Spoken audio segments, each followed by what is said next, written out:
So it's been a week full of news and frills and spills, and it's the week where both Warrington and Wigan are going to go and find their Lucky Charms and the Leprechauns in April next year, and hopefully Warrington will be bringing a pot of gold over the rainbow, and continuing the look they're having at the moment.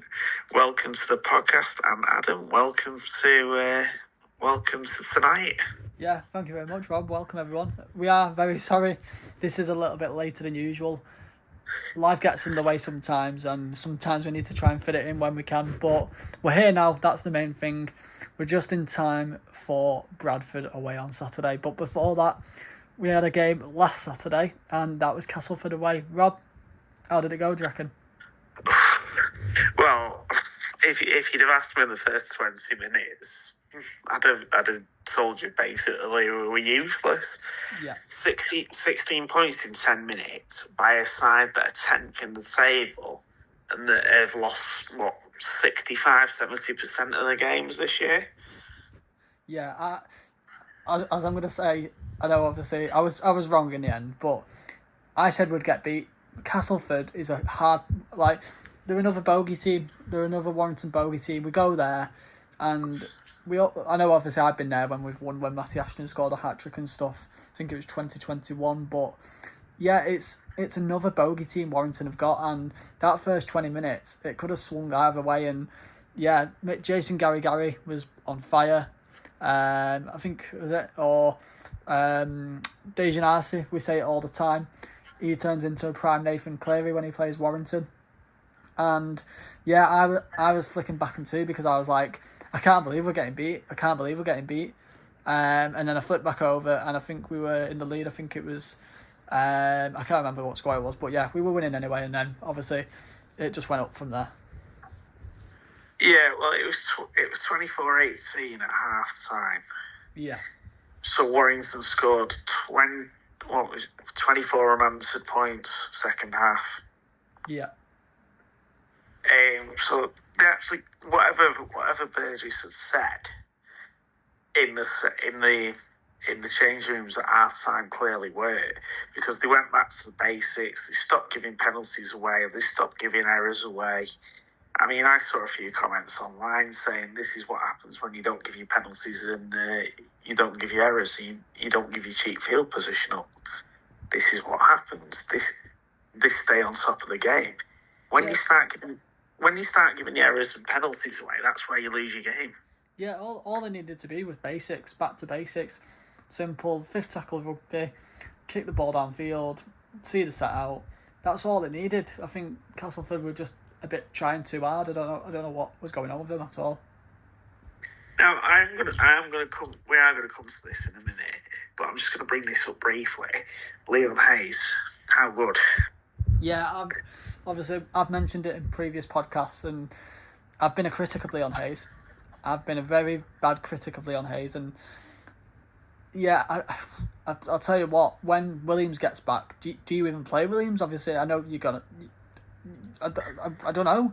We're saying you're gonna have to, but at the minute, our halfbacks seem to be doing a decent job, and yeah, I don't know who you drop at the minute. Obviously, I'd say Ewan Irwin. Obviously, he had a great game, but he's been quiet in recent weeks, even though he has been prominent in the team.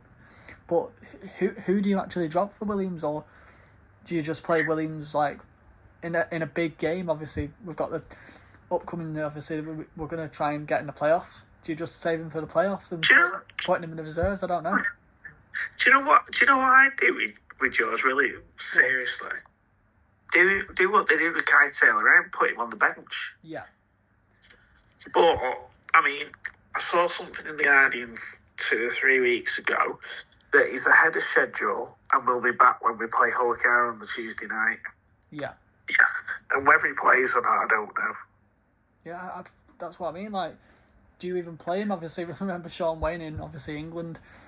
He had a poor season last year, and he still got picked. Obviously, he's the captain, and he is the captain of Warrington. But I tell you what, Ben Curry's been doing a marvellous job without Williams. Yeah.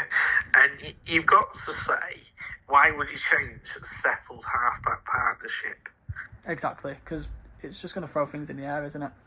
Yeah, but I mean, they're growing stronger all the time. The only other caveat to that is we've now got this period where we're going to have 4 or 5 games in 15 days. So we play Bradford Saturday, then we've got a 5-day turnaround to York on the Thursday. Then we've got a 4-day turnaround. No. 5-day turnaround to Hull KR on the Tuesday. And then we follow up again on the following Friday or Saturday. Yeah, I can't remember. There's too many games, isn't there? Is it against Hull FC?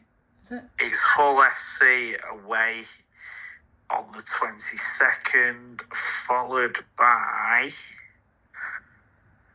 Wakefield, then Toulouse. Wakefield, then Toulouse. I'll tell you what. These upcoming few weeks we've got. It's gonna sound stupid, but it's true. Fitness. But it's season defining, isn't it? Well, it is.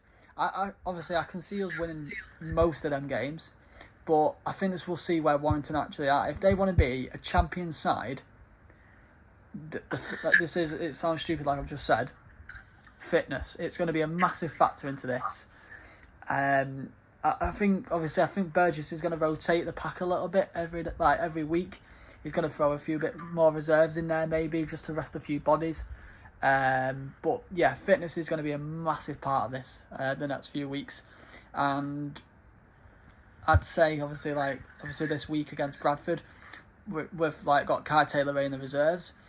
Yet again, I don't think Kai Taylor-Ray should play. I think Lachlan Webster's been doing an incredible job at fullback.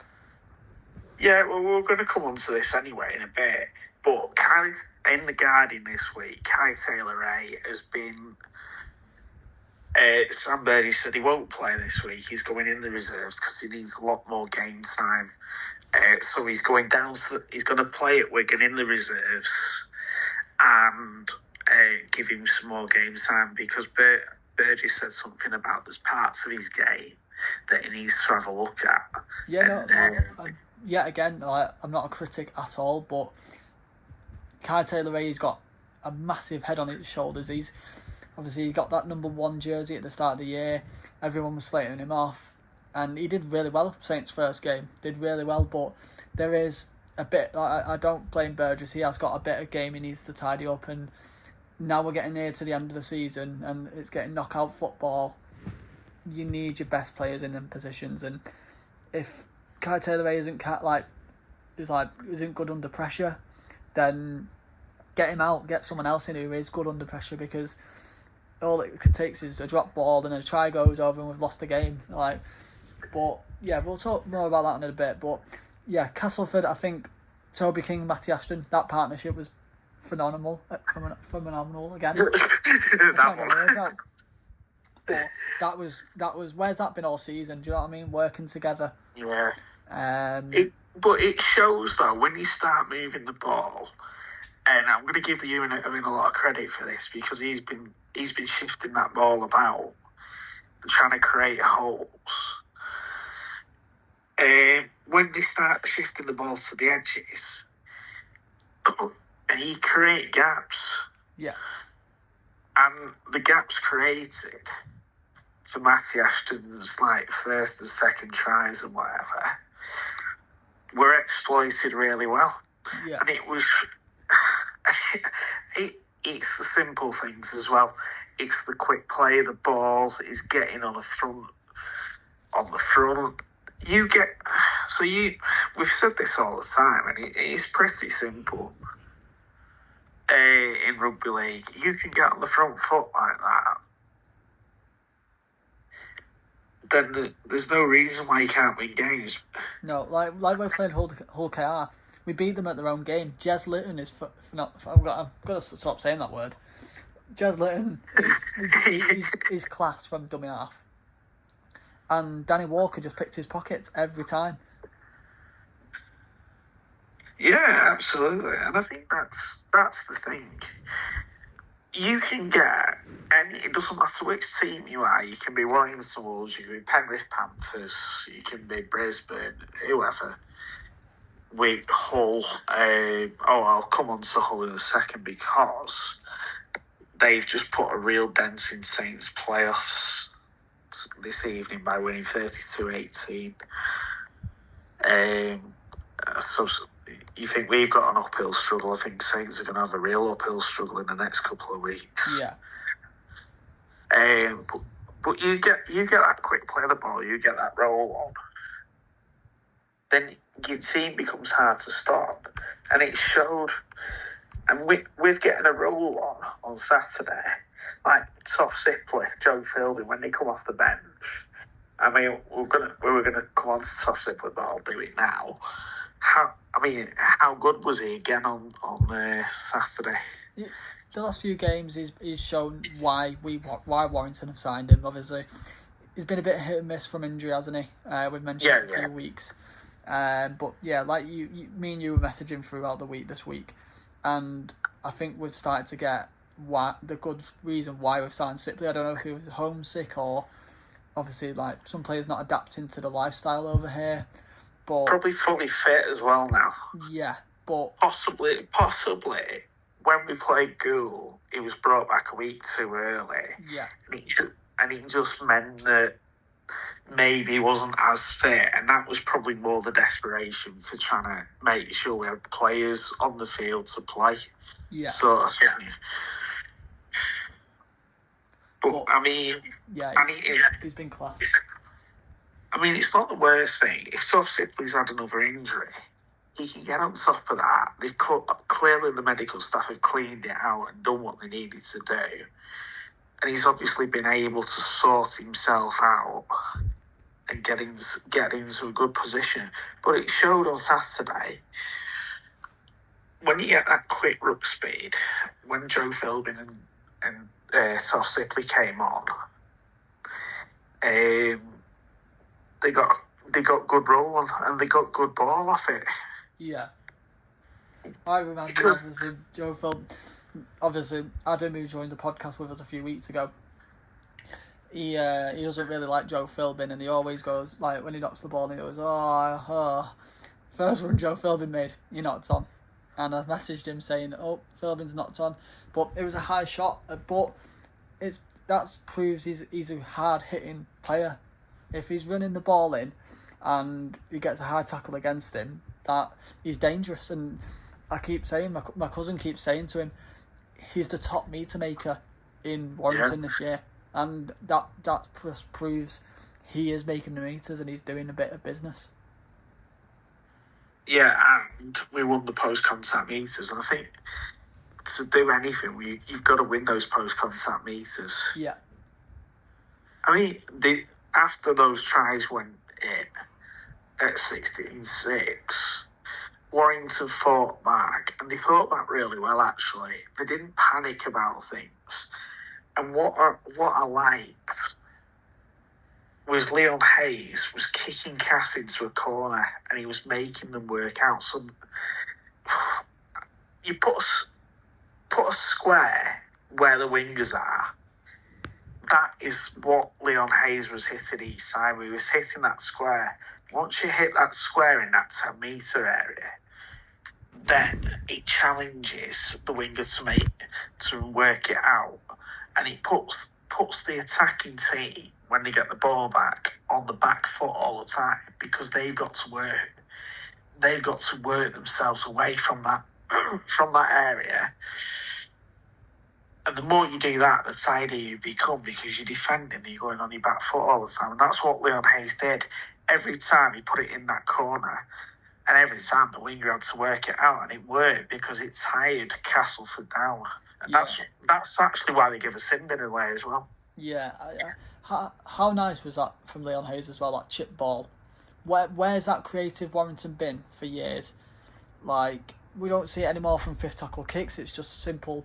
Like we've said a few times, I've said obviously over the last few weeks, we're just running the ball in. I don't know if that's a tactic, but we're just kicking the ball up high. It's going straight to the player's hand. But Leon Hayes, everyone needs to take out a leaf out of his book. of how creative he was that day. Like, that's something Lee Braze-esque. That's like, that's amazing. Like, no one else has thought of doing that recently. And yeah, Leon Hayes just thought, you know what, I'm going to try it, and it paid off. But also, people are putting a lot of criticism at Sam Burgess's dog, which is fine. But he's actually right in what he's saying a lot of the time. Yeah. Like where he's saying that the partnership will grow and things will grow into place. Well, it's actually proving, because Leon Hayes and Ewan Irwin, having worked together in the Academy Reserves, are building that partnership up now. They're building that continuity. They're getting more first team rugby. Lachlan Webster's coming at 19. He's substituted for Kai Taylor, who's 20. Ewan Irwin's 18 come 19. Leon Hayes is 22. Luke Thomas is 22. What's not to like about this continuity of young players going through? Like, and they're not. Sorry, go on. No, go on. I was going to say, like, everyone's meant, like we've said it before, everyone's criticising Max Wood, but Sam Burgess has played in that position for England Rugby Union, for South Sydney Rabbitohs. He knows how good it is to how good you need to be to be a forward. And if Max Wood hasn't got that in his game yet, then fair enough, send him out on loan, get the experience. It was good what he did. He obviously sent him out loan for Hull FC. I think he's still there at the moment. I think he played tonight. He did. He ripped up trees again tonight. Yeah, so he's getting that experience against big teams. Obviously, like Saints, he played in the Hull derby the other week. He's getting that big game mentality, and he's learning off other players. I know obviously Hull FC aren't having the best of seasons as well, but he's probably learning off them players as well on loan. Yeah, I mean, this is the reason Burgess is trying to get players out on loan, to give them the game time and give them the opportunity to just experience certain games and get stuck in. Because for all it is, it's no good playing in the reserves and the academy all the time, because it doesn't teach you anything. Playing against fully grown blokes, well, playing against guys your age, doesn't really give you the best start. You need to be thrown in to get that opportunity to just try your luck. And so there's a further plan. So I mean, all this, why is Maxwell going out on loan? Well, Sam Burgess clearly knows why he's going out on loan. Yeah. He's not doing it for the fun of it, and he's not doing it. He's not doing it to be like, oh well, we'll do it just to annoy the fans. I can assure you, he's not doing it to annoy the fans. Yeah, it's like sorry to interrupt you, but it's like Jake Fewlis. Like I said to you the other week, you didn't even know Jake Fewlis went out on loan at Salford. I'm gonna throw this out here right now. When Jake Fewlis' contract runs out, whenever that is, I don't know when it is. I'm telling you now, I don't know anything inside or anything, but he will not be signing a New Year deal with Warrington. We've got too many good players at Warrington now who deserve that deal, like the likes of, we've mentioned them before. Obviously, Ewan Irwin's got a contract for I think until 2030, isn't it? Yeah, he's got a 5-year deal on it. Yeah, so if the NRL were to come in, we've got Leon Hayes, we've got Luke Thomas, we've got Aaron Lindop. We've got too many talents, and unfortunately, we are going to offload some good players like Jake Fewlis, Max Wood. We might see him go, but we only want what's best for the team and only best for the club. And unfortunately, if you don't fit in, you're gonna have to go. I remember an interview that someone did with Gary Chambers, and Gary Chambers said he would love to keep every young player, but he said it's nigh on impossible. That's what I mean. It's impossible to keep everyone because the money. You're a salary cap sport. Exactly. He said sometimes we do have to let players go. He said that especially if we've got multiple players in the same position. he said we've got to look at what's best for the club. Exactly. Like this week again, like we keep mentioning about this week because we are filming it a bit later. Jacob Gaga has been linked with Warrington. Why? Like why do we need Jacob Gaga? We've got Josh Smith there, Albert Hopewarte, Blindot. We've got talent coming through. Like I know he's been linked with Wigan as well for some strange reason when they've got two great centres in Adam Kieran and Jake Wardle. Like I'd take Jake Wardle back in a heartbeat. He was incredible for Warrington on his loan. He's my favourite player for Wigan. But yeah, I don't see why we need another centre. I know obviously you can play wing as well. I think they were looking at for Toby King, but we've got a centre there, Josh Smith. He plays incredible centre. And I know he is a winger as well, but he's strong enough for a centre. So I don't see why we're going in for him, to be honest. You've got Josh Smith. You've got Aaron Lindon to come back next year. You've got Zach Gardner in there. You don't need to be too top heavy on centres. I don't want to sound like I'm being cruel here. Jake Gaga, is that not a downgrade for what Warrington need?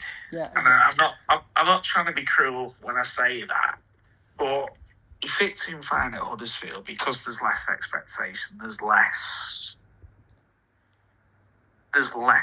thing on it.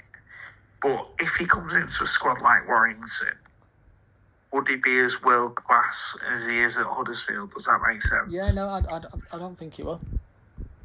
I don't think he will. See, this is what I mean because and it's the same sort of point I've been making with Saints all year. They've had all ex-Salford players who are kind of they're okay, but would a world-class team like Saints be going in for Salford players? Sorry, I don't know who you're on about there, Rob. Do you mean Saints Red Devils? Yeah, the Saints Devils. This is what I mean. Like Saints, they've got the likes of Nene McDonald not playing. They've got I can't frustrate you how. When I was walking back to my car after when we beat Saints 18-6, the frustration I heard, and you can tell, of how much they don't like Joe Shorrocks. They absolutely think he's horrendous. And they're like, why have we signed him? Obviously, Jackson Hastings, I think he was a bit of a panic buy, like Mark Sneed for us. And he's been doing bits and bobs here and there, but yeah, like Saints, we've said, like a top team who've won grand finals, won World Cup challenges, Challenge Cups, League Leader Shields. They're going in a bit of a obviously I know it was like Rowley. Obviously he was getting the bit of the dead wood from Salford, but we did that with Powell, and I've said it before. Yeah. Powell brought all of his men in, like Greg Minikin, Peter Matautia, Oliver Holmes, and we're not Warrington Tigers. We need Oliver Holmes. Yeah, I rated Oliver Holmes. I thought he was good, but not that many people liked Peter Matautia and stuff. But sometimes it works, sometimes it doesn't. But yeah, this St Helens, my granddad would be turning his grave right now if he saw that. Because Saints, the big club they are, they're getting players from Salford. Don't get me wrong, there's nothing wrong with Salford players. No, absolutely not. But like a big club like St Helens, you'd think they'd be going for someone in the NRL. But the thing is with me as well, Adam. I mean, I know we've gone right off topic because we were talking Warrington, but it does have a point to it. Is that players that Saints are buying are not the sort of players you would associate with a club like St Helens. But it's like they've got into the transfer market. I was only thinking about this tonight while I was watching the Saints Hull game. They've dipped into the transfer market and brought Saluka for Theta. When have you ever seen Saints do that? Who? I don't know. Like you've never seen that before. never ever have I seen Saints mid-season go into the transfer market in complete panic because they need. I mean, I know they've had injuries and I get that, but to go in mid-season and be like, "Oh, we need another forward from there," and it's like they're just trying. I don't know whether they're trying to paper over the cracks. You see, Sam, I'll come back to Warrington because I'll bring the conversation back a bit round to Warrington. Burgess said a few weeks ago when Matt Turner asked him at The Guardian, would he be tempted to go into the transfer market mid-season? He said, not really. He said, we've got youngsters who can do a job. Yeah. He said, I don't want to be going into the transfer market if I can help it. Yeah. He said, wow.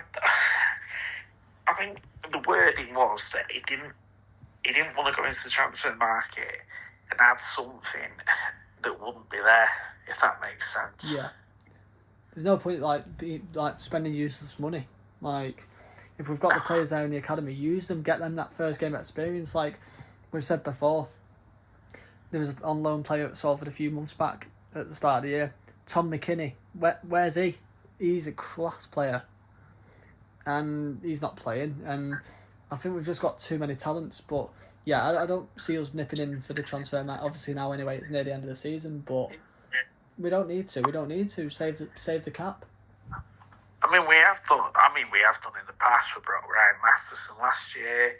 What a signing, by the way. What a signing. John Bateman and Ryan Masterson, what players.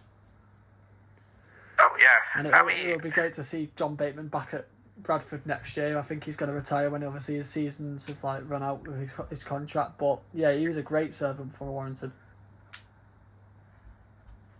Yeah, but I mean, they added something, but at the moment, we've got that. You don't need. See, this is what I was thinking tonight. Warrington's squad is actually quite balanced. Yeah. And they've got players coming back from injury this week. So I didn't realise James Bentley was out on concussion.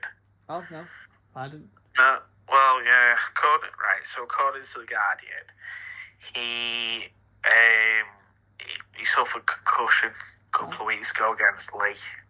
All right. So he's set to come back in this week, as well as Tanganoa, Crowther, Josh Fulis as well. I think James Harrison's starting at prop this week because Luke Thomas is having a rest. Yeah, and I don't blame him. No, I think Sam Burgess is mindful as well that he doesn't want to burn the young players out too quick. I mean, he's done a lot of work, Luke Thomas, this year. Yeah. But there is a point where he does need a little bit of rest. And with 3 or 4 games in 15 days, I would think he'll rotate the squad again against York as well, and possibly bring in a lot more academy players. Yeah. Possibly maybe throw Sneed in, because we're obviously Sneed for a while, but Sneed's not gonna get in if Leon Hayes and are playing to a high standard, are they? No. But yeah, let's move on to Bradford. Yeah. Oh, can we just go back a little bit as well? Yeah. With my intro, I said that Warrington and Wigan were going to find the pots of gold, find the leprechauns next year. Yeah. If people don't know what we're talking about, Warrington and Wigan, and now it's confirmed as well, Saints and Hull are all off to Ireland. Now they're either on a Guinness tour or they're playing a game of rugby. Let's go for the latter. Yeah, I think we need to get it right, don't we?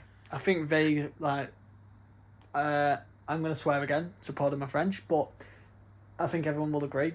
It was just a piss up.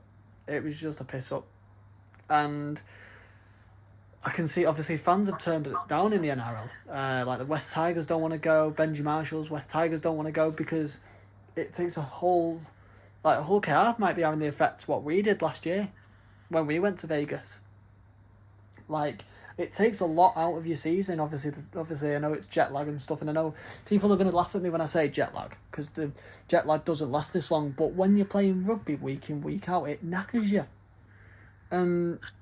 Well, yeah, because you've had to change everything you do. Exactly, your climate, your programming, your time zone.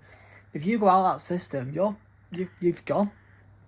Like, your training period, you're out there for nearly a week, and it's not cold in Las Vegas by any stretch of the imagination. No, it was very warm. It was very warm when I went. And, yeah, you just go out your system, and it's like work. This week, I'm on 9:30 till 6. Last night, I said to myself, I'm going to treat myself and stay up till 1 o'clock in the morning. Don't know why, just watch videos on YouTube and stuff. And if you want to watch YouTube videos as well, Ryan 80 Minutes In, subscribe if you haven't already. But no, and I said to myself, I'm going to stay up for an extra hour. Knackered this morning, absolutely knackered. So I can't think of how the rugby players felt when they go out the system. Well, but yeah, Warrington. Go on. Sorry, Rob. Sorry. No, go on.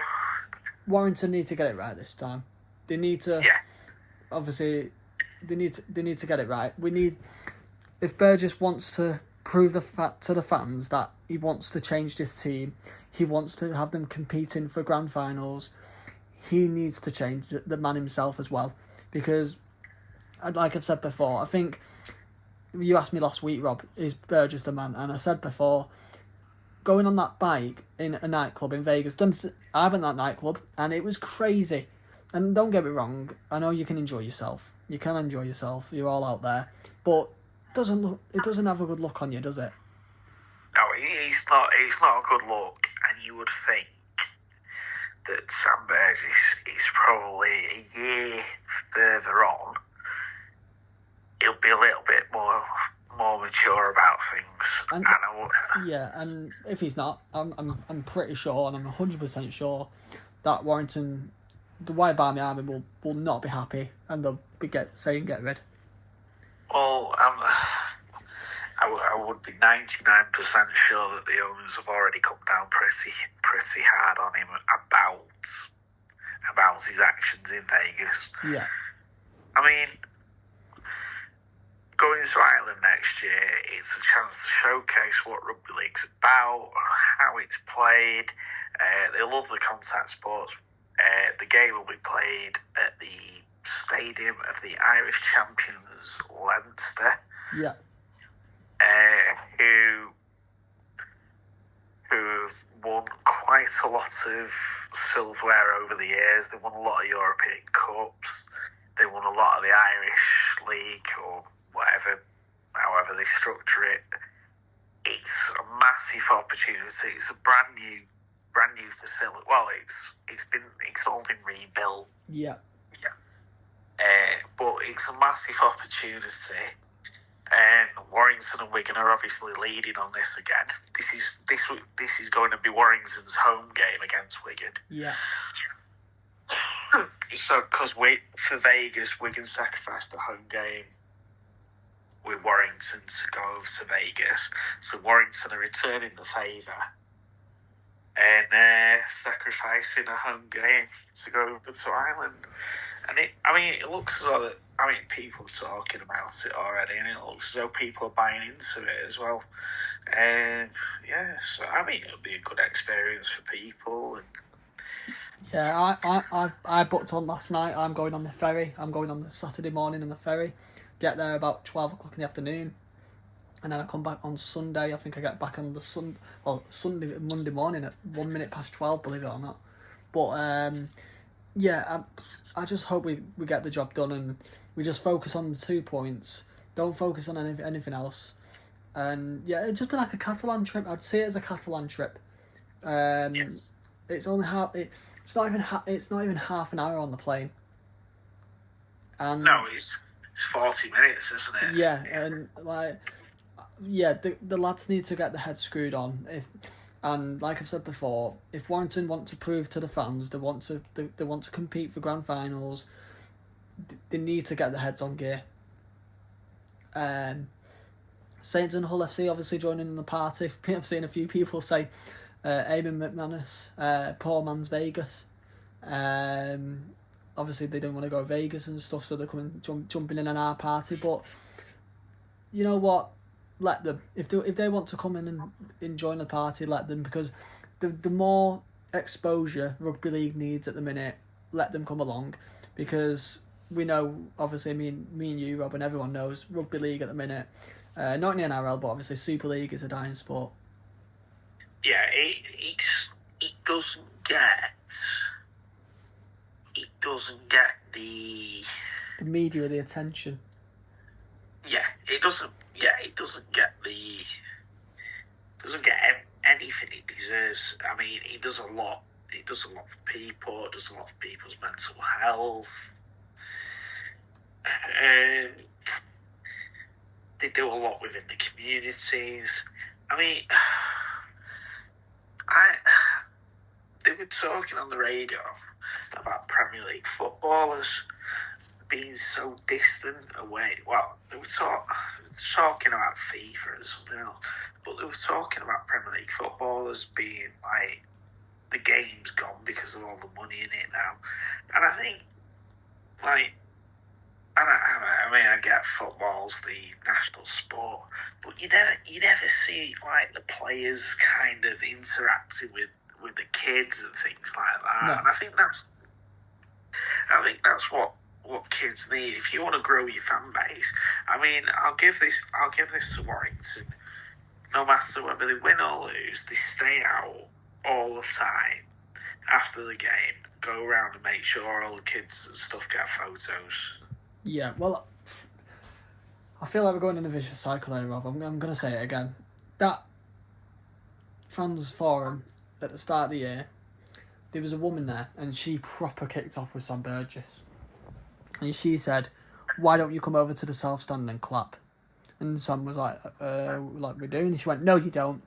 And she proper shouted at him, "No, you don't." And I'm not even joking, half the room stood up and said, "You don't."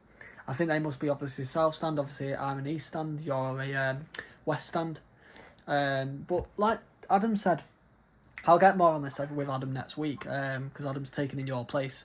Yes, due to work commitments. But Adam will back me up on this, because he was fed up with it as well. And the players don't come over to the south stand and give them credit. They clap. They don't go over to the fans and sign whatever. They just rush in to get round to their families. And they don't.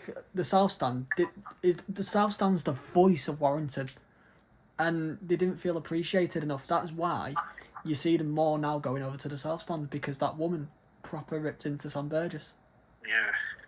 And obviously, if there was no fan, like, obviously I don't know we had coronavirus, but the fans make the game. Like when we're behind in games, we need everyone in the stadium to lift off, sing songs, start clapping, stomping the feet. If it wasn't for them moments, we wouldn't be half the way where we are now. Well, fans are your biggest stakeholders at the end of the day. Exactly. We pay our own money into that club. We travel away. Unfortunately, I'm not going to Bradford this week, but I would like to go to Bradford. But people pay that hard-earned money. Like I've said, Dublin, I hope we put a performance in, because at the end of the day, like we've said before, questions are going to be asked for Sam Burgess, but not just Sam Burgess. Carl Fitzpatrick, Simon Moran. Questions have got to be asked. And they've got to be asked, and they've got to be answered as well. They've got to be prepared as part of a professional sports club to answer the questions. Look at Saints at the moment. I mean, their fans are absolutely disgusted with what they're seeing, and that is because they are that used to seeing at grand finals, at Challenge Cup finals, this, that, and the other. They're asking questions now, seriously, of Eamon McManus, and which way he wants to take Saints. Yeah.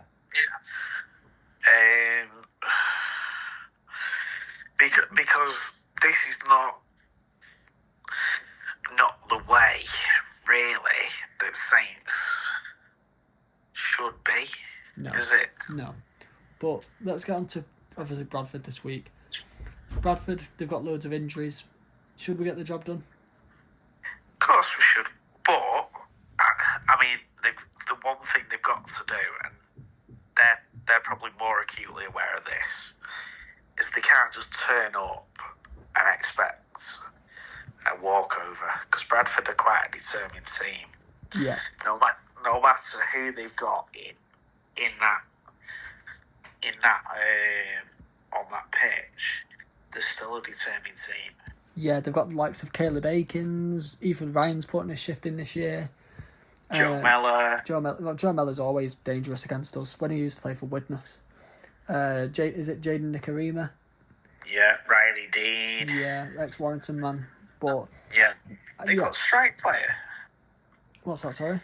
They've got strike players all over the pitch, haven't they? They have. But if you're not, I mean, you'll be quite happy that Liam Moore's not referee this week. Yes. His brother's in charge this week. Even worse. No. I was thinking. But no, we should get the job done. Yeah, I mean, but like I say, it's up to the Warrington players themselves to concentrate enough, because if they let the guard down and let concentration down, the minute they do that, they'll get warts all over. Yeah, we know the fans in Odsall. I know there's not a lot of them anymore, but when you get that Odsall crowd behind you, that, like we've said before, they're like another Leeds. Oh yeah, I mean, I've been there in the playoffs and stuff when there's been 20-odd thousand in the middle of Bullmania, and it's quite loud. But I mean, I do expect us to go there and complete the job to a good high standard. And also the thing is as well, just keep injuries to a minimum. Yeah. Yeah, I just want a good professional display, without the errors, without the penalties, Without the injuries. without the injuries as well. Right, what score are we going? Go on, I'll let you go first. Okay. Ooh. I think we're going to get into the groove again, as Madonna would say. I think it's going to be a tight first half, but yeah, second half I think we'll just go creative and we'll just start storming them. I'm going to go 32-16 to Warrington. Yeah, I mean, I don't think it'll be far off that. I'm going to go a little bit higher, because I think Warrington have got a lot of points in them. My caveat to that is that pitch slopes at Odsall. I mean, it's like Castleford, it's quite short. Yeah. But I think Warrington will have too much for Bradford. And I think the game will change again when Philbin and Sipley come on. They're going to punch the platform. Danny Walker's going to get on a roll. Warrington, when they start getting into the groove, I don't think they'll stop them. I'm going 50 points to 14. God. I'm saying we're going to rack the points up, I think. Yeah. But yeah, thank you very much for listening. Sorry it is a bit later than usual. As I mentioned, Adam will be taking Rob's place next week, due to Rob being in work, getting the pennies for Dublin. It's his work like, isn't it? Yeah. But Adam will take his place. If you've got any questions for me and Adam next week, make sure you comment them. And there's a new feature on YouTube, where you can message the creator. We had Barbara Miller, one of our recent followers, who follows us week in, week out. She dropped us a message, and yeah, if you feel like you want to get in touch, please just message us and we'll look into that a little bit further. But yeah, thank you very much for listening, guys, and we'll see you when we do a match report of Bradford, and we'll see you whenever, Rob. Take it easy.